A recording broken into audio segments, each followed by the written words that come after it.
Thank you for joining CU Bands and Fans podcast. Our podcast is brought to you by Homegrown KIO. Homegrown KIO is on Sunday nights at 7 p.m. It is a stellar show featuring the great songs that have come from bands originating in Champaign-Urbana. Listen at 107.9 on your FM dial, at 1079WKIO.com, or ask Alexa to play WKIO. Hello, it's Terry with CU Bands and Fans podcast, where musicians tell their story. And we are so excited for our guest tonight, which is Aaron, aka A Plus, aka A Train. AKA. Yeah. He has a lot of nicknames. So Yeah. we're gonna get right into this because we have so much to talk about with Aaron. I mean, he is doing so many things, and the remarkable Soul on Sunday that he began. And so we're going to talk about all that. Welcome, Aaron. Hey, howdy. How's you doing? I Good. love you guys. Love you guys. We love you too. So let's get right into it. Where you are a drummer, Yes. you play drums, and how did that begin?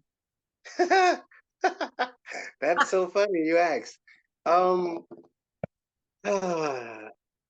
very young age, I grew up in a very musically inclined family household. My grandfather, Tommy Davis, they call him the Tiger Man because he has a very scratchy scream that he does that I do sometimes with Kilborn. And my grandmother, Claire Bell, she was a singer, and my mother's a singer, and my father's a bass player. In order for my father to date my mother, he had to learn how to play an instrument. And goes all the way down into then me being just musically inclined, God-given gift. And I just play on my mom's couches a lot, and everything else I just beat on. And I finally got old enough to play in church at Mount Zion Missionary Baptist Church. They recorded an album under Reverend Dennis Bird at the time, and I was 9 years old, and I recorded on an album. I'm telling my age. Yeah, so at the age of 9, I recorded on an album. Yeah. Wow, Yeah. so exciting to be Yeah. 9 and And that. on a yeah. So Yeah. did you start playing in the church at that age? Yeah, because my family was so my mother. It's so much to tell. So, Oh, so I my knew. mother. It's so much to tell. My mother was a gospel singer by Sunday mornings and an R&B singer during the week. Her band went on to become a very big band. Their first album cover is taken on the front of News Gazette. There's a group called WQBC, Wanna Quit But Can't. And Oh my they went on to travel and tour. And let me tell you what's funny about that. The band never went anywhere like chart wise, but their music is being sampled right now. Right now, if you want to buy their album, it costs $500 brand new. Yeah. Are you kidding me? If you go to like a local pawn shop where they may have it and it's still wrapped up, they're going to charge you $500. I know because I went to the one inside Lincoln Square Mall. Oh, I've been in there plenty of times. And what Yes. is it called? WQBC? WQBC. Now I don't know where the money is going, but they're making $500 an album. Yeah. Where is this? What was the title of the album? That's a good. Maybe we're funking, maybe, but there's only one, and it's right in front of News Gazette. Yep. That is so cool. Yeah, maybe. I'm gonna research that a little bit. Oh yeah, you're gonna be like, what? Yeah. Oh wow. Yeah, wow. So yeah, right Yeah. off the bat, boom, boom. Um, Yes. yeah, so no wonder you got into music. Yeah. But what made you choose drums? Like, was it just I don't know. I'm just always beating on stuff. Probably. I got a lot of drums? ass with that too. Yeah. Drums chose you. Yeah. Um, A lot of whoopings for beating on everything. Yeah. Yeah. so outside of playing in church, Uh-huh. when did you start playing with local bands? Local band. So this is a crazy, crazy story. Um, I was young, sitting on the stages. My mother would take me to certain gigs because you couldn't find a babysitter. Oh, So I would cool. be like backstage watching a guy named Johnny Robinson. They call him Big Johnny. Might have seen him. He plays with a very well-known rock band that tours a lot, and I cannot think of them, but I think they're from Illinois area.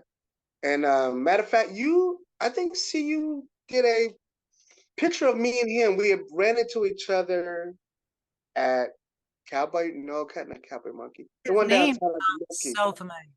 Big Johnny Robinson, yeah, Big Johnny Robinson. And he had his long jerry curl, and he would play and he would shake it and count. And I always wanted to just to shake my hair and count it to You ain't got no hair. You ain't got no hair to shake like. to shake it and count. Like, oh man, I try to sit back there and shake and count. And so I never got the counting, so I just started chewing gum to have that look like I was going 1, 2, 3. Oh But my I'm God. and now to this day I chew gum to keep my timing.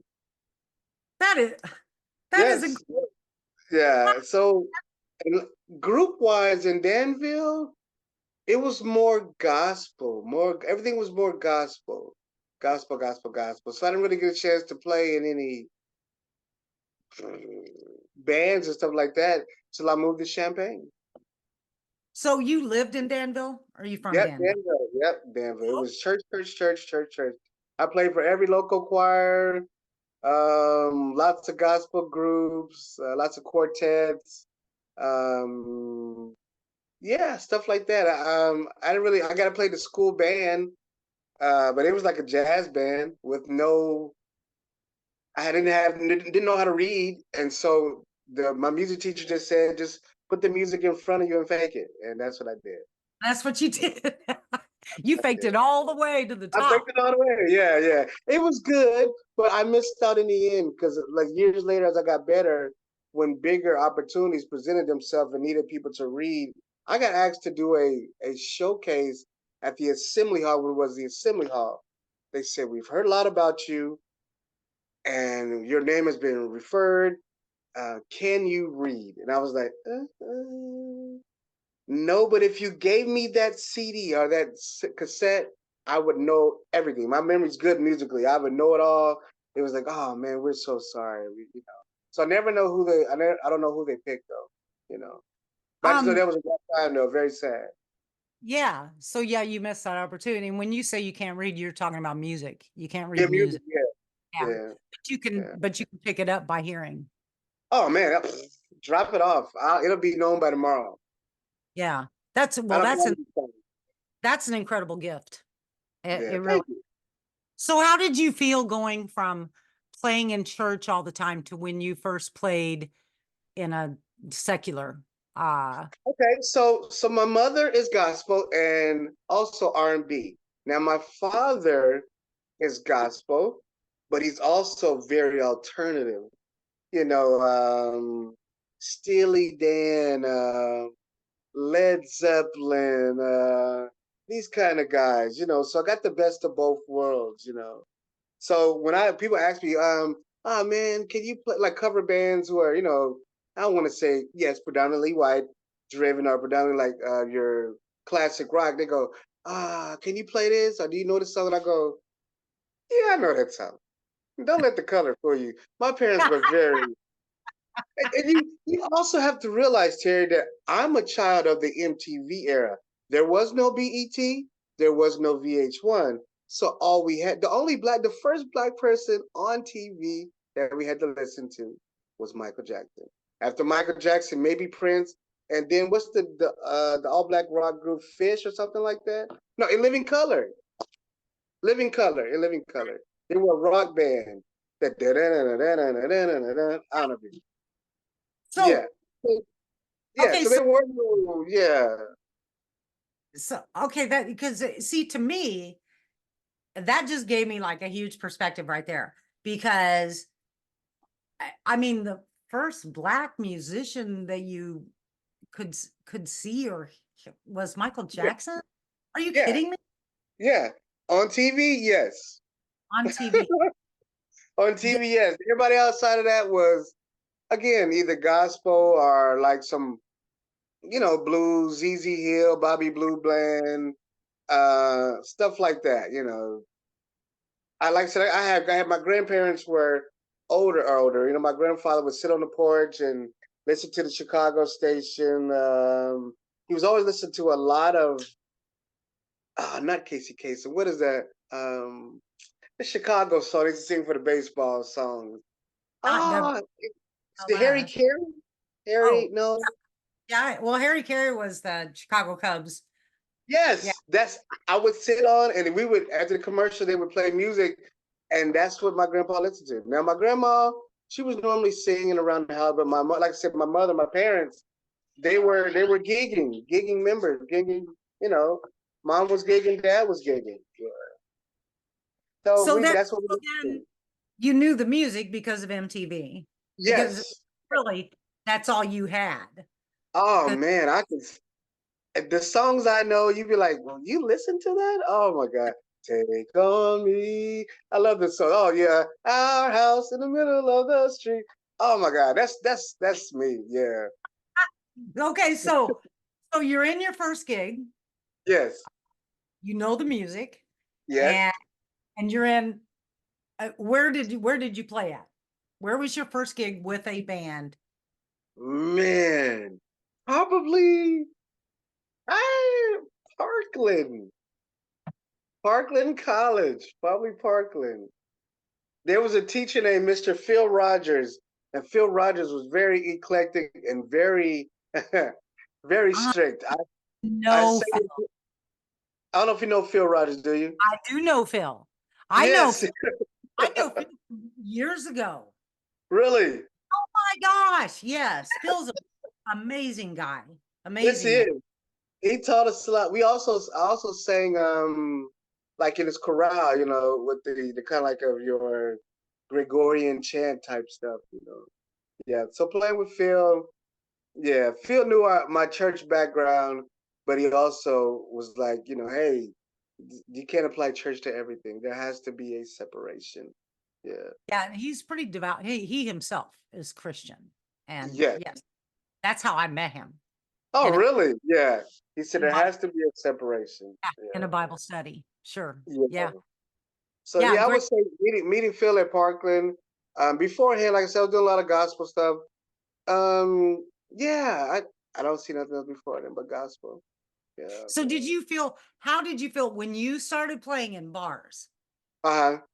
Okay, was that an odd experience for you, or was it like, you know what? No, no. See, because like again, I was normally sitting on the stage watching my mother perform. So being in bars and seeing folks drinking and smoking, that was common. And I was a child then, so I've never been conflicted with religion, church, and it's the quote unquote secular world.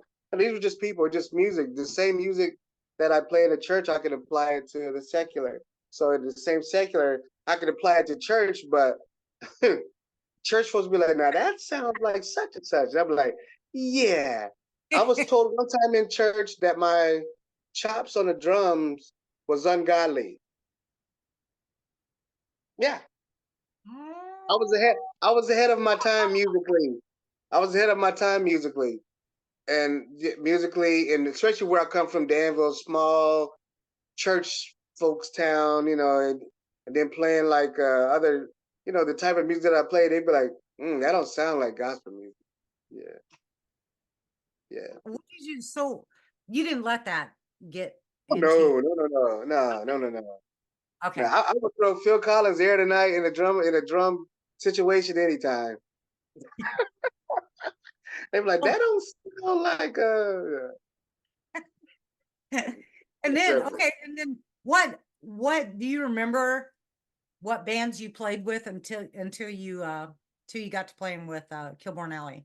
I don't know why this thumb thing keeps popping up. I want it to stop. Go ahead. Uh, well, I'll take the invisible thumbs up. So I, man, it has to go back to the post somehow. Iron Post. It has to go back to the post. It has to go back to Parkland and meeting a guy named Titus Nesbitt, which is my cousin, which I didn't know then, but we found out that we were then. So we're playing at Parkland together. He says, man, I got to take you to this place called the Iron Post. He says, because he's a jazz major. My cousin Ty's a jazz major. I've listened to jazz, and we have big jazz folks from Danville. Bobby Short, who's a relative from Danville. He's a jazz, cultivist in the Illinois area, along with the Dick Van Dyke, the Van Dyke brothers, etc. So Danville's had this jazz, but went to Champaign, went to Iron Post. And used to be two little black figures back there at the Iron Post, me and my cousin Titus. And we would be out there still church mode while the musicians are playing. Woo! You better go ahead. Oh yeah, man, y'all killing. And you can see the people, the jazz people, normally quiet, are turn around looking at us like, who are these people? You can even see Paul look over sometimes like, those guys are pretty loud. I love so much. I love that so much. But that's just how we knew how to appreciate them. And we kept coming and coming. So finally, I don't know if it was Helgenson or Chip. It was one of them that said, "What do you guys do? What do you guys do?" And we were like, "Well, we play instruments. I play drums. Do you guys play jazz?" We were like, and Titus was like, "Yeah," and I'm like, "No, yeah." Yeah. So somehow we got hooked up, and my cousin Titus created a band called T Vegas in Hollywood. And T Vegas in Hollywood was almost like a 7-piece band that done jazz, but we sound so churchy and jazzy at the same time. And we were the last band to play at Zorba's before they caught on fire. Oh my gosh. We were the last band to play at Zorba's before they caught on fire. Yeah. Oh, the last jazz band. Yeah, we tore that place down because nobody had ever. It was jazz. Remember Zorba was a jazz spot, and Iron Post was a jazz spot. Zorba's was like hot because on campus, nobody ever heard jazz and gospel mixed like we did it, and we had vocalists singing R&B songs, and it just opened up doors for other people to see me, and I got introduced to a guy named Big Mo. I know you know who Big Mo is. Sure. Big Mo was looking for a drummer at the time. And it was him, my uncle Everett, and Applejack, AJ. Everett's your uncle. Yeah. Everett's my uncle. Yes. Danville's Champaign and Danville, man. Yeah. So, and Big Mo was at the time, in his past time, he used to date Shirley King, which is B.B. King's daughter. Holy smokes. Yeah. And so, I know. And so I ended up playing for Mo, and Mo kept me on a lot of gigs with Shirley King. Through Mo, I also got the name A-Train through Mo. Oh, that's really Big Mo couldn't remember A+, because I was A+. A+ this, A+ that. And he was on stage. He said, "You drive the band like an A-Train." He said, "Yeah, A-Train. Yeah." That was it. That's where that came from. That is perfect. Yep. So which do you prefer? Because you're called both. It depends. Okay, so this is the best way I tell people. A+ is the street name. A+ is spoken word. He's that guy that from your community, from the streets. Now A-Train is amongst more of the rock and your blues community. The Caucasian friends of mine. Yeah, that's how A-Train is. Yeah, A-Train. Yeah, because most people in the blues know me as A-Train. So yeah. I just when I met you, I knew A+. Yes. It. And then later it was, I knew that you were called A-Train. Yeah. So I don't know. I don't know. Hey. So okay, so you're rocking into it. You're doing you're connecting with so many amazing people and just rolling along like a train. And so what other bands did you play? So that's how you got into Kilborn, was because of Everett and No, so I was playing with the local blues bands, still playing when I was playing with Big Mo. This is when smoking was still allowed in buildings. We used to play in a place called the Phoenix. Oh my God. When we left the Phoenix, I almost had to burn my clothes because of the cigarette smoke. I ain't even, did I have hair? If I did, I had to wash my hair. You know, Yeah. yeah. So this area, and I'm also touring because from Big Mo, I met Shirley King. So I started doing some other stuff on the road with Shirley King. And from Big Mo and Shirley King, I met Morale Coriel.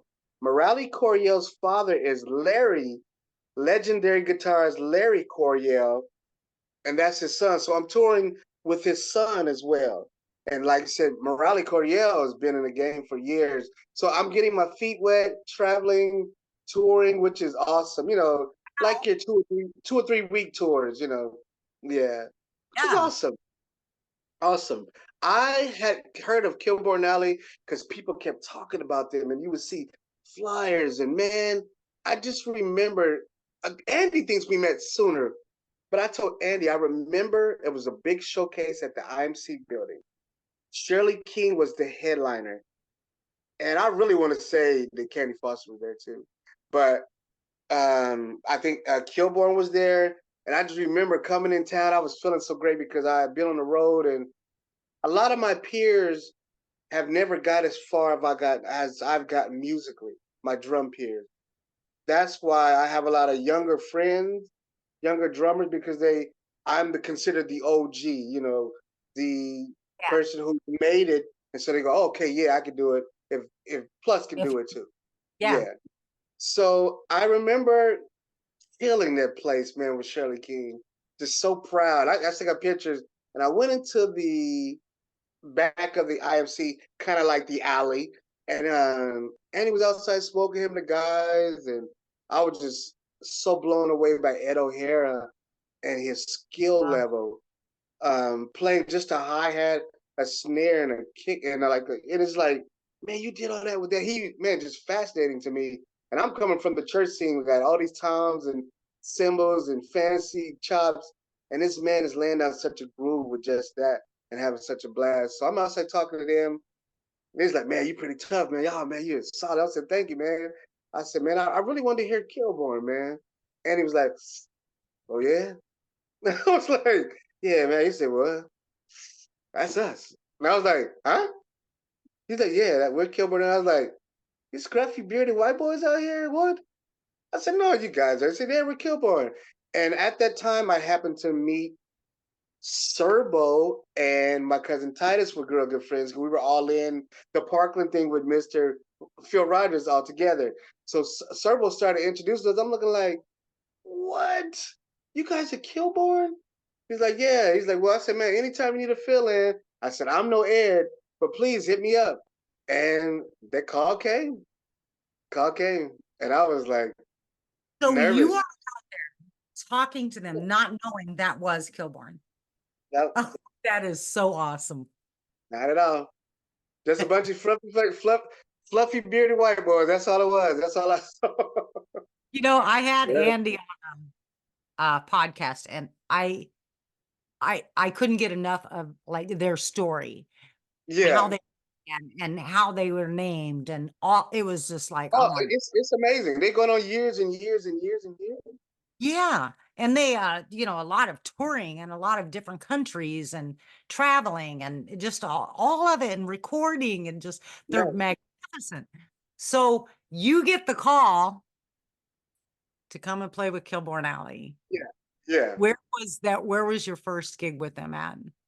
I want to say the Iron Post, and it was until that time of the Iron Post, I never got acknowledged by Paul. Paul would just walk right past me. I mean, he would never say, "Hey, get out of the way," nothing. But as soon as I came in there with with Kilborn. Kilborn, somebody that he loves and knows is a very good band, and they're not going to hire anybody. And you could tell the dynamic between me and Ed, and it was just a little bit edgier with Kilborn when I played because that's just me. Yeah. And after the end of the show, Paul was like, "Sound really good." It just walked off. I was like, "Thanks." Yes, Paul just spoke to me. You know, it's like You know, he was, uh, we're talking about Paul, the owner, right? Paul yeah, Wirth. he was so hard to read sometimes. Yeah, You don't know if he was mad, you yeah, don't stress, or if he was in a good mood. I guess you did know that because he would like yeah, rarely, but he would joke around. yeah, Yeah. yeah, yeah, yeah. There is no, and there has not ever been, and there will not ever be another Paul. No, most definitely not. Most Yeah. definitely not.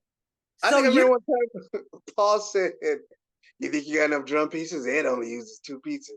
I was like, "Hey, I got this. I got this." And oh that's that guy. why you love Paul. That's why we love Paul. Yeah.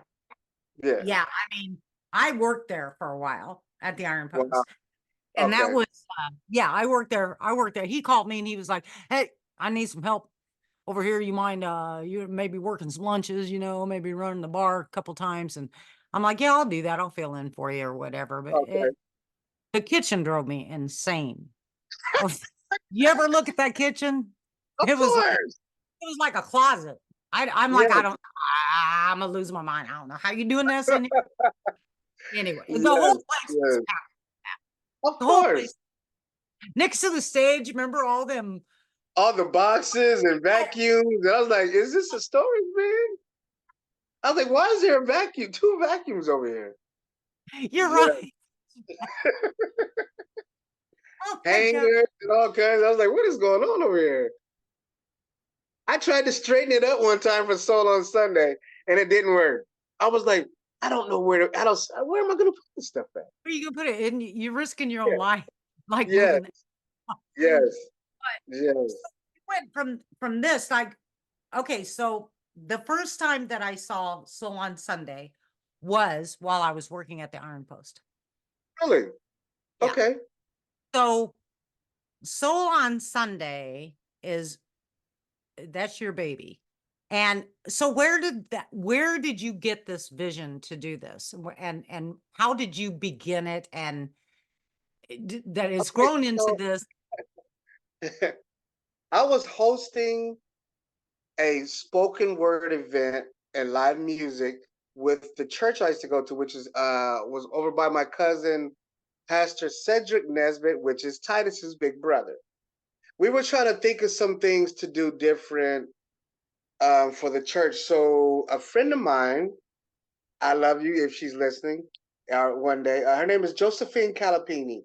Josephine Calapini had a foundation for people of Malawi, which I've never heard of Malawi Africans, but I think her sisters take control of it now. But she would host different events, and she was like, "Well, plus, um, won't you do some poetry or do some, and I'll speak about Malawi, and you'd be like the icebreaker." So that's what we used to do. I would go to different functions she sponsored that are trying to help fund like a Malawi foundations.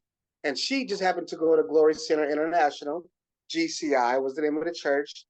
And what we started doing was having spoken word events at a place called Cafe Verde. You remember that place? I do remember that name. I don't Over think I've ever. by, you know where Cowboy Monkey is in the alley? Yeah. Cafe Verde. They were like the cafe before Starbucks got Oh, wow. big. Yeah, cafe. It is right next to Farron's now. Okay. Our yeah, those two next doors was Cafe Verde. Not a big spot, but it was a hot spot. And around this time, Ralph and Whitney, who now are shout out to Ralph and Whitney, who now tour the world singing background for Alicia Keys and Janelle Monae, but Alicia Keys full times. They were like the artistry that we would put music for. They would sing, and yeah, it would just be a good time. So I used to host that. Me and Josephine used to host that, and then it stopped. And once it stopped, people were like, "You need to do something. Something needs to happen." And I remember sitting in the car with my BFF, Lolita Newman, love you. She was like, "Well, do something. You should do something." I was like, "Where? Where? Why would people come and support me?" She was like, "Everybody loves you. You got a following, and plus the following from the church thing." I was like, "Yeah." She said, "Try the Iron Post. You're always playing the Iron Post." She said, you and Paul seem cool. At this time, me and Paul got a relationship. We're friends now. I can sit and talk about soul food and everything else. And so I went to Paul and I said, "Hey, Paul, how you feel about switching things up soulfully?" And then he's like, "Well, I've been thinking about doing something." I was like what? He's like, "Yeah, just try to, you know, something like R&B stuff, soulful." And I was like, "Okay." I said, "So you want to try to, to bring like a black crowd in here?" He's like, "Yeah, well, it'd be good. I don't want to say it like that, but get." He said, "Switch the dynamic." I said, "You mean, oh, it is a podcast. I said, you mean you want a bunch of niggas in here tearing up your shit?" He said, Paul said, Paul busted up laughing. He goes, "Train, now you know what I mean." I'm like, I don't know, man. What are you trying to get at? He says, "I just want some more soul." And I said, "Well, it's funny you said that because I have an idea for poetry and like soul music, you know." He's like, "Okay, let's try it out." So I said, "Okay, we're gonna call it Soul on Sunday. It'll only be on Sundays. We won't do it every week because I can't trust my people to come every week." I said, "Let's do it on the last Sunday of the month." He says, "Perfect." I said, "We'll charge $5 at the door." I said, "Matter of fact, let's do a nonprofit." I said, "I've always wanted to give back to the community." I said, "Let's make this a giving back ordeal." So I met Lisa Shelter from Salt and Light, and I said, "Hey, is it a way that I could be a part of, you guys' building?" This was when they only had one building and it was in Champaign. And she said, "Sure." I said, "Okay, the proceeds are going to go to you guys." I said, "I know you guys are Christian based, but that is my background as well." I said, "But the music is poetry, so it could be everything. Is it okay if we put your name on the flyer as